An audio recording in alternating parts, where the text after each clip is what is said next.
اعوذ باللہ من الشیطان الرجیم، بسم اللہ الرحمن الرحیم۔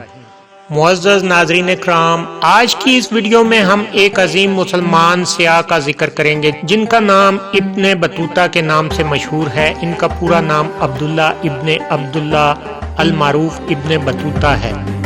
وہ 13 فروری 1304 کو مراکش کے ایک چھوٹے سے شہر ٹانگیر میں پیدا ہوئے۔ قرون وسطیٰ کے عالمی تاریخی شہرت کے حامل سیاح تھے۔ انہوں نے ایک مایہ ناز سفر نامہ رحالہ بھی تصنیف کیا۔ اس کتاب میں 75,000 میل طویل سفر کی روادات نقل کی ہے۔ یہ سفر قافلوں کی شکل میں اور کبھی کبھی تنہا بھی کرتے رہے۔ اس دوران انہوں نے کل اسلامی ممالک دیکھے اور سماٹرا اور چین کے کچھ علاقوں کی بھی سیاحت کی۔ ابن بطوطہ ایک علمی گھرانے کے چشم و چراغ تھے۔ ان کا سارا خاندان محکمہ قضاء سے متعلق تھا۔ مقامی علاقے کے قاضیوں کی اکثریت ابن بطوطہ کے خاندان سے تعلق رکھتی تھی۔ انہوں نے بھی اپنے بچپن اور آغاز شباب میں اسلامی فقہ اور قضاء کی تعلیم حاصل کی۔ جب ان کی عمر 21 برس کی تھی تو فریضہ حج کی ادائیگی کے لیے انہوں نے 1325 میں اپنی سیاحت کا آغاز کیا اور اصولی طور پہ یہ طے کر لیا کہ ایک راستے سے دوبارہ نہیں گزریں گے۔ اس سفر کے دوران وہ بادشاہوں سے، گورنروں سے، سلطانوں سے اور حکمرانوں سے ملتے رہے۔ ان کے طویل اسفار کی داستانیں اس حکمران طبقے کے لوگوں کے لیے دلچسپی سے خالی نہیں ہوا کرتی تھی۔ ان ملاقاتوں میں ابن بطوطہ جہاں اپنے تفصیلی حالات بہت ہی دل نشین انداز میں پیش کرتے، وہاں اگلے سفر کے لیے زاد راہ کا انتظام بھی کر لیتے۔ یاد رہے کہ اس زمانے میں اخبارات اور معلومات کے لیے دیگر ذرائع جو آج میسر ہیں نہیں ہوا کرتے تھے، اور دوسری دنیاؤں کے حالات اسی طرح کے سیاحوں کی زبانیں ہی معلوم ہوتے تھے۔ چنانچہ جب بھی کسی سیاح کی آمد ہوتی تو لوگ، حکمران اور عوام، سب کا جمع افیر ان کے گرد اکٹھا ہو جاتا اور سیاحوں کی زبانی ملک اور قریہ کے حالات سے آگاہی حاصل کرتا۔ ایک طویل عرصے تک وہ افریقہ، صحرائے عرب اور وسطی ایشیائی علاقوں میں سیاحت کرتے رہے۔ اس دوران انہوں نے ریگستانی اور دریائی اور سمندری ہر طرح کے راستے طے کیے۔ ان کی تحریروں کے مطابق وہ صحرائے گوبی سے اٹھنے والے طوفان دیکھے، چنگیزی سرداروں سے بھی ملے، 3 سال تک حجاز میں بھی قیام کیا، لیکن ایک بار پھر سیلانیت غالب آ گئی۔ اب کی بار انہوں نے سنا کہ دلی میں محمد بن تغلق نامی حکمران برسر اقتدار ہے۔ اس بادشاہ کی علم و دوستی اور علماء نوازی بہت مشہور تھی۔ تب ابن بطوطہ نے دہلی کا قصد کیا اور اس بادشاہ کے دربار میں جانے کے لیے کمر ہمت باندھ لی۔ اس بار انہوں نے نئے راستوں کا انتخاب کیا اور ترکی کے راستے وہ روسی علاقوں میں سمرقند اور بخارا سے ہوتے ہوئے افغانستان اور پھر کوہ ہندوکش کو عبور کر کے وہ دریائے سندھ کے راستے جنوبی ایشیا میں داخل ہوئے۔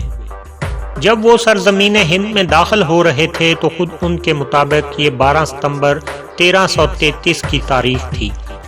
ایک اندازے کے مطابق انہوں نے اتنا طویل سفر 1 سال کی مختصر مدت میں طے کر لیا تھا۔ دہلی میں آمد سے پہلے ہی ابن بطوطہ کا شہرہ یہاں پہنچ چکا تھا۔ شاہ محمد بن تغلق نے دہلی سے باہر نکل کر ابن بطوطہ کا استقبال کیا اور انہیں ہاتھوں ہاتھ لیا۔ بہت سے تحائف اور ہدیات پیش کیے گئے۔ بادشاہ نے ابن بطوطہ کی فضیلت اور علم کے باعث انہیں دہلی کا منصب قضا پیش کیا، جس پر سالوں تک ابن بطوطہ اپنے فرائض منصبی ادا کرتے رہے۔ شاہ محمد بن تغلق اپنے مزاج میں بیک وقت بہت رحم دل اور بہت ظالم بھی تھا۔ دشمنوں کو معاف کر دینا اور دوستوں کو سولی پر لٹکا دینا اس کے ہاتھوں سے رونما ہوتا رہتا تھا۔ ابن بطوطہ اس کی اس فطرت سے بہت خائف رہتے۔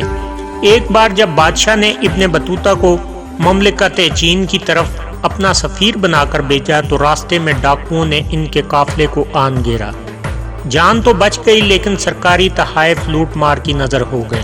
ابن بطوطہ سلطان کے خوف سے جزائر مالدیپ سدار گئے اور وہاں 2 سال تک روپوش رہے۔ تاہم اس دوران بھی قضاء کا منصب ان کی تشتری میں موجود رہا۔ مالدیپ، بنگال اور آسام کی سیاحت اور اس کے حالات بھی انہوں نے اپنی کتاب میں تفصیل سے لکھے ہیں۔ ان ملکوں میں وہ سیاحت میں بھی دخیل رہے، شاہی خاندان میں شادی بھی کی اور جنگوں میں بھی حصہ لیتے رہے۔ ایک عرصے کے بعد سفر چین کا شوق ہوا، وہ زیتان کی بندرگاہ پر لنگر انداز ہوئے اور وہاں کے مقامی مسلمان بادشاہ نے انہیں دریائی راستے سے چین کی سیر کے لیے مدد فراہم کی، اور وہ اس وقت کے بیجنگ کا بھی نظارہ کر آئے۔ وہاں سے وہ سماٹرا، مالابار اور ابنائے فارس کے راستے واپس بغداد پہنچے۔ بغداد سے شام اور پھر مصر سے ہوتے ہوئے 1348 میں انہوں نے اپنی زندگی کا آخری حج ادا کیا، جس کے لیے انہوں نے حجاز مقدس کا سفر مبارک کیا، لیکن اب تک انہوں نے 2 مسلمان ممالک نہیں دیکھے تھے۔ چنانچہ 1350 کے لگ بھگ انہوں نے غرناطہ کا ارادہ کیا، جو مسلم اسپین کا آخری شہر تھا۔ اس کے بعد وہ مغربی سوڈان سدار گئے۔ اس دوران انہوں نے 1 سال کا عرصہ افریقہ کے ملک مالی میں گزارا۔ ان کی تحریریں اس زمانے کے افریقی حالات کا سب سے بڑا مستند ذریعہ ہیں۔ اب کی بار بڑھاپا ان کی دہلیز پر دستک دے رہا تھا اور جوانی اپنی توانائیوں اور طاقتوں کو سمیٹ کر ساتھ چھوڑ رہی تھی۔ واپس آ کر وطن مراکش میں آ گئے اور بادشاہ کے کہنے پر اپنی یادداشتیں قلم بند کرنے لگے اور ساتھ ساتھ منصب قضا بھی نبھاتے رہے۔ آخری عمر میں ان کی بینائی جاتی رہی اور 1368 میں یہ عظیم سیاح دائی اجل کو لبیک کہہ گیا۔ انہیں آبائی گاؤں میں ہی دفنا دیا گیا۔ ان کی کتاب رحلہ اپنی طرز کی واحد کتاب ہے۔ اپنے زمانے کے تاریخی، ثقافتی اور سیاسی حالات اس کتاب میں بڑی تفصیل سے درج ہیں۔ ابن بطوطہ 60 بادشاہوں کو، بہت سے وزیروں کو اور گورنروں کو ملے، اور کم و بیش 2000 افراد ایسے تھے جن کے ابن بطوطہ کے ساتھ ذاتی نوعیت کے تعلقات تھے۔ یہ افراد پوری اسلامی دنیا سے تعلق رکھتے تھے۔ ایشیا، افریقہ اور کچھ یورپ کے حصے ان کے پاؤں تلے روندے گئے، اور کتنے ہی سمندروں اور دریاؤں کی موجوں نے ابن بطوطہ کا نظارہ کیا۔ ان کی کتاب میں جغرافیائی معلومات کی کمی محسوس ہوتی ہے، اس لیے کہ شاید وہ بنیادی طور پر قانون کے میدان کے آدمی تھے اور محض شوق سفر نے انہیں سیاح بنا دیا تھا۔ ان کی کتاب میں کسی نئی سرزمین کی تلاش کا ذکر بھی نہیں ملتا۔